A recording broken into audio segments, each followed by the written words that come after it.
আজকে মূলত প্রত্যেকটা বিধানসভা থেকেই আমাদের তপশিলি জাতি এবং উপজাতি তালিকাভুক্ত ভাইয়েরা, বোনেরা, সমবয়সী সতীর্থ দিদিরা সকলে উপস্থিত হয়েছেন। আমি আপনাদের সকলের কাছে কৃতজ্ঞ।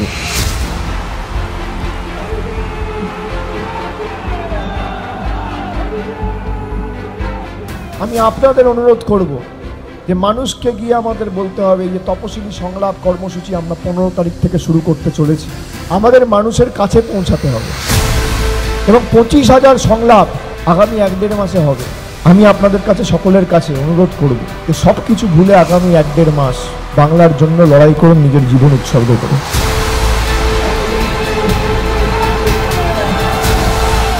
আমি করজোড়ে নতমস্তকে আপনাদের অনুরোধ করব যে আমাদের উপর বাংলার দায়ভার। এই লড়াই তৃণমূল বনাম বিজেপি নয়, বাংলার খেটে খাওয়া মানুষ বনাম বিজেপি।